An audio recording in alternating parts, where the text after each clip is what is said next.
दोस्तों मैं सत्य मिश्रा और आप देख रहे हैं टीसी लर्नर्स का यूट्यूब चैनल। दोस्तों आप सभी को पता है कि आज बीपीएससी का प्रेस कॉन्फ्रेंस रहा टीआरई 3.0 को लेके कि टीआरई 3.0 को लेके क्या क्या तैयारियां हैं, क्या क्या बदलाव हुए हैं, सारी जानकारी दोस्तों यहाँ पे बीपीएससी के जो चेयरमैन उनके द्वारा साझा की गई हैं कि जो आपका इस पेपर में नॉर्मलाइजेशन होगा कि नहीं होगा, सप्लीमेंट्री जो रिजल्ट है वो देखने के लिए मिलेगा कि नहीं मिलेगा, इस बार एग्जाम में सेधमारी की कोई गुंजाइश नहीं, ऐसा इनका कहना है। क्योंकि पेपर को लेकर दोस्तों बहुत ज़्यादा तैयारियां यहाँ पे की गई है। पुराना जो प्रिंटिंग प्रेस था जहाँ पे पहले पेपर की छपाई होती थी वो भी बदल दिया गया है। अब पहले एक ही पेपर का सेट तैयार होता था, लेकिन इस बार पेपर के कई सेट जो हैं तैयार किए गए हैं।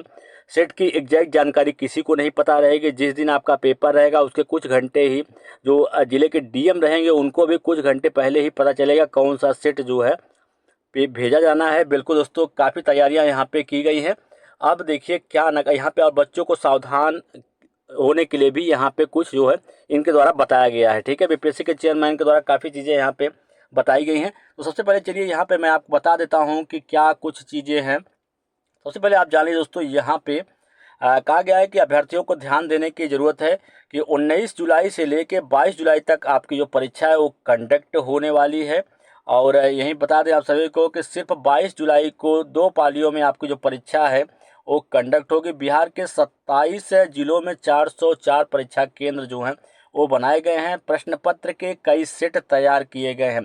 पहले प्रश्न पत्र के मात्र एक ही सेट हुआ करता था और तब धांधली की या सेधमारी की बहुत ज़्यादा घटनाएं घटित होती थी, लेकिन इस बार काफ़ी जो है परिवर्तन यहाँ पे किया गया है। और इस बार दोस्तों प्रश्न पत्र के कई सेट जो हैं वो तैयार किए गए हैं। बिल्कुल यहाँ पे बता दें आप सभी को, पेपर लीक की गुंजाइश नहीं है। जीपीएस से जुड़ी रहेगी प्रश्न पत्र। जिस गाड़ियों में प्रश्न पत्र जो है भेजा जाएगा, जीपीएस से जुड़ी रहेगी प्रश्न पत्र की गाड़ी। बिल्कुल पेपर लीक की गुंजाइश बिल्कुल भी इस बार नहीं होने वाली है, क्योंकि कौन से सेट किस केंद्र पर जाएगा डीएम तक को भी नहीं पता रहेगा। जिस दिन आपका पेपर भेजा जाना है उसी के कुछ घंटों पहले ही जानकारी जो है डीएम को भी पता चलेगी कि कौन सा सेट जो है किस केंद्र पर भेजा जाना है। बिल्कुल, और परीक्षा के दिन ही डीएम को भी पता चलेगा कि कौन सा सेट जो है परीक्षा केंद्र पर भेजा जाना है। सेट का चयन, बिल्कुल सेट का चयन परीक्षा से कुछ घंटे पहले होगा। ये सभी जानकारी जो है दोस्तों बीपीएससी के चेयरमैन के द्वारा यहाँ पे खुद दी गई है।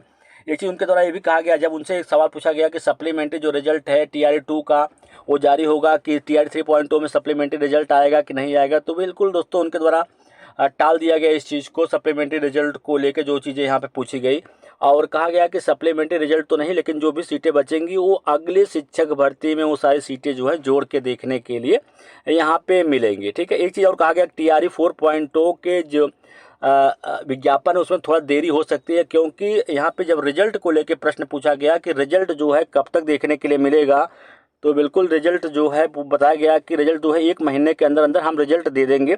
लेकिन यहाँ पे आरक्षण का जो मुद्दा है, जो 65% आरक्षण को लेकर बातें हैं, उसको लेकर राज्य सरकार की जो अनुमति है वो ली जाएगी। उसके बाद ही रिजल्ट जो है हम जारी करेंगे। रिजल्ट जारी होने के बाद जो सीटें रिक्त बच जाएंगी, जिनका सिलेक्शन नहीं हो पाया, बच्चों की जो सीटें रिक्त रह जाएंगी, उसको अगली शिक्षक भर्ती में यहाँ पे जोड़ दिया जाएगा।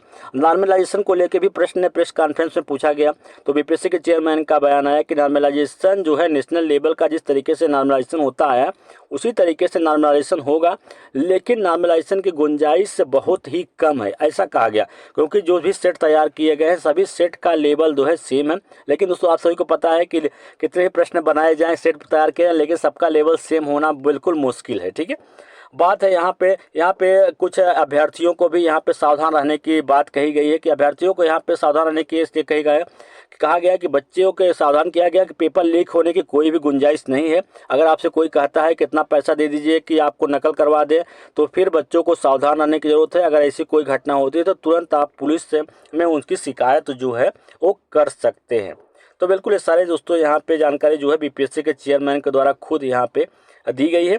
आपको जो परीक्षा एक बार सुन लीजिए कि आपको जो परीक्षा 19 से लेकर 22 जुलाई तक कंडक्ट होने वाली है। 19 से लेकर 21 तक एक पाली में, वहीं 22 तारीख को 2 पालियों में आपकी जो परीक्षा है वो कंडक्ट होगी। परीक्षा केंद्र पे कौन से डॉक्यूमेंट लेके जाना, एक बार सुनिएगा। परीक्षा केंद्र पे आपको जो अपना एडमिट कार्ड आपने डाउनलोड किया उसको और उसकी एक फ़ोटो कापी। इसके अलावा जिन भाई बहनों दोस्तों का जो इमेज या सिग्नेचर जो है अस्पष्ट है तो उनको घोषणा पत्र भी अपने साथ जो है लेके जाना है।